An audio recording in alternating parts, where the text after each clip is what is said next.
Good day, everybody. This is Jerry from Rhapsody Tours. Well, today I'm going to spend a little time talking about some of the passengers that were on the luxury liner Titanic and the class system. And I'll get into a few individual stories as well. When Titanic sailed from Queenstown, Ireland, today known as Cove, there were approximately 2,220 people on board.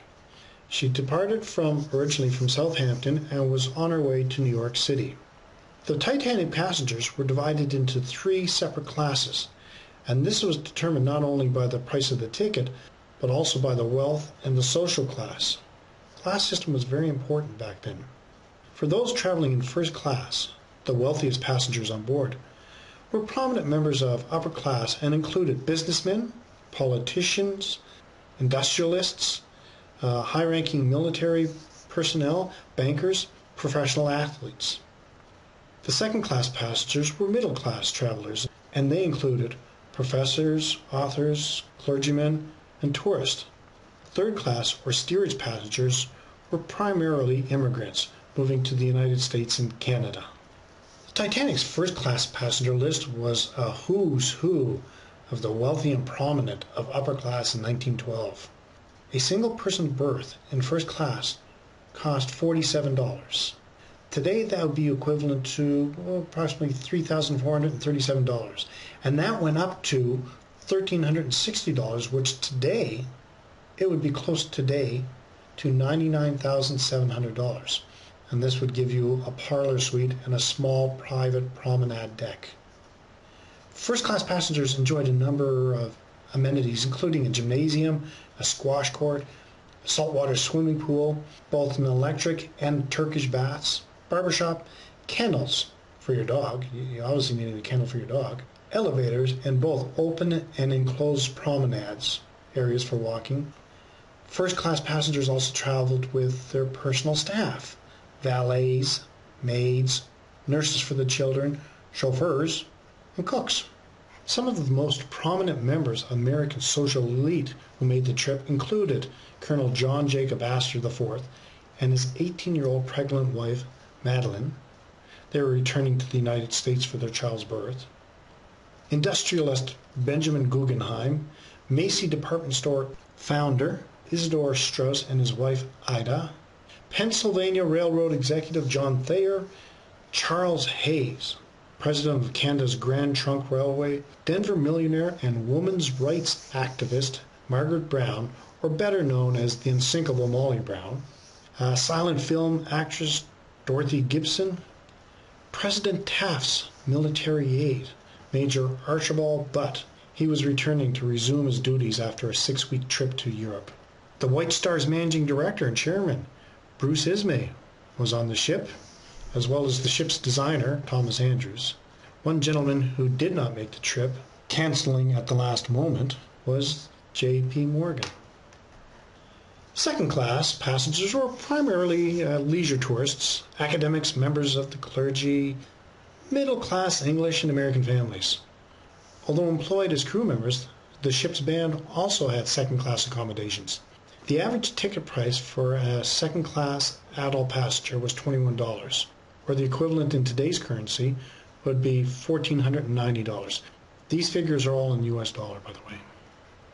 Now, for many of these passengers, their travel experience on Titanic would be just like traveling first class on smaller liners. Second-class passengers had their own library. The band had access to a private smoking room. Second-class children could read books from their own library or play shuffleboard up on the second-class promenade. Now, some of the passengers who traveled second class included schoolteacher Lawrence Beasley, a science master who spent much of his time on board ship in the library. 2 months after the sinking, he wrote and published The Loss of the SS Titanic, the first eyewitness account of the disaster. Another second-class family that was traveling was a French family, and they were actually traveling incognito. It was Michel Navratil. He was a French tailor who had kidnapped his 2 young sons, Michel Jr. and Edmund, from his estranged wife, and was traveling under an alias, hoping to take them to the United States. When Michael Sr. died and the boys arrived in New York, nobody knew who they were. So a photograph was taken and circulated all over the world in hopes that somebody would recognize the two Titanic orphans. Eventually their mother saw the picture and arrived in New York to pick up the boys. But the story didn't end there. I had the honor of spending time with Michelle in 1996, and I heard in a lot more detail the rest of the story. And if you're interested in hearing this incredible story, visit our Facebook page, Ireland, the birthplace of Titanic, and click on the Titanic My Touch with History picture on the top banner. Third class, or steerage passengers, were primarily immigrants, and they were all hoping to start new lives in the United States or Canada. The price range varied quite a bit for their tickets. A third class passenger could pay between $11 and $14, which would be anywhere from $800 to $1,100 today. And this would depend on their place of origin. Ticket prices often included the price of rail travel. Ticket prices for children would start at $5, which would be almost $345 today. Third-class passengers were a diverse group of nationalities and ethnic groups. In addition to the large number of British, Irish, and Scandinavian immigrants, there were passengers from Central and Eastern Europe, like Bulgaria, Croatia, Russia, the Middle East, Libya, Syria, Hong Kong, and some Armenians actually fleeing from Turkey. Some traveled alone or in small groups. Several groups of mothers would be traveling along with their young children, most going to join their husbands who had already gone to America to find work and had saved up enough money so he could send for the rest of the family. Large families were common. John and Annie Sage were immigrating to Jacksonville, Florida with their 9 children, ranging in age from 4 to 20 years old. Anders and Alfreda Andersson of Sweden had their 5 children and were traveling to Canada, along with Alfreda's younger sister Anna and husband Ernst and baby Gilbert. Frederick Goodwin was moving with his wife Augusta and their 6 children to his new job at a power plant in New York. There was Mrs. William Rice, born in Ireland. When she was 19, she married Bill Rice, and he became a clerk with the Grand Trunk Railroad, and they moved to Montreal after the birth of their first child. Their first child choked to death on a dummy pacifier after they had settled in Canada.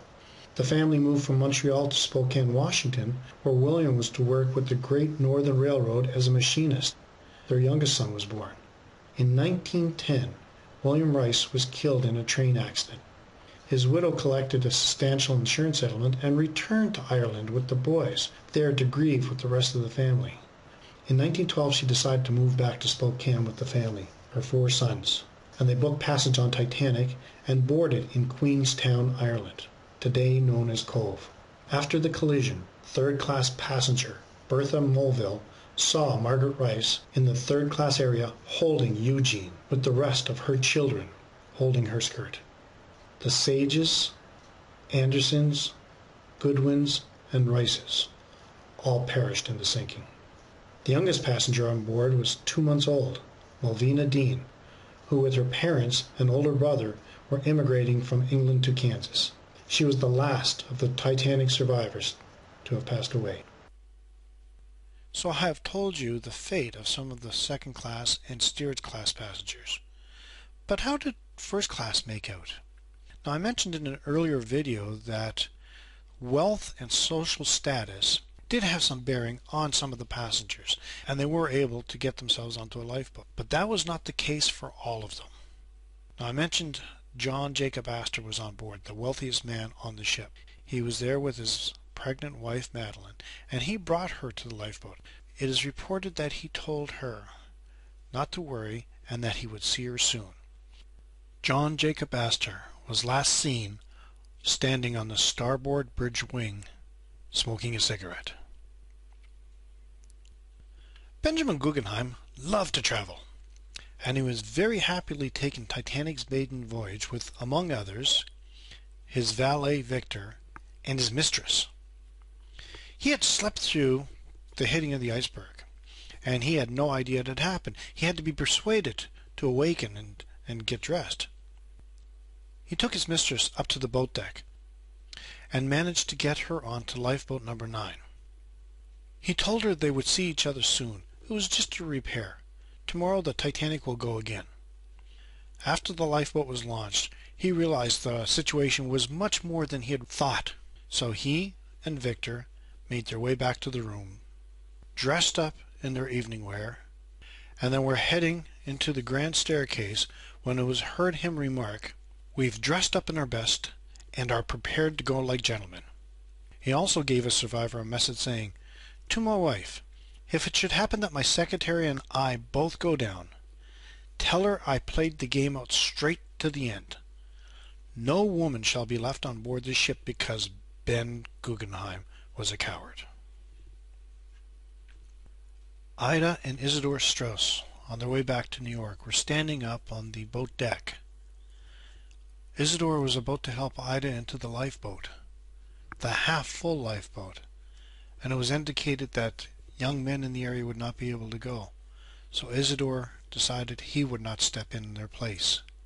Ida stood up, extended her hand, and said, "We have spent the last 40 years of our life together.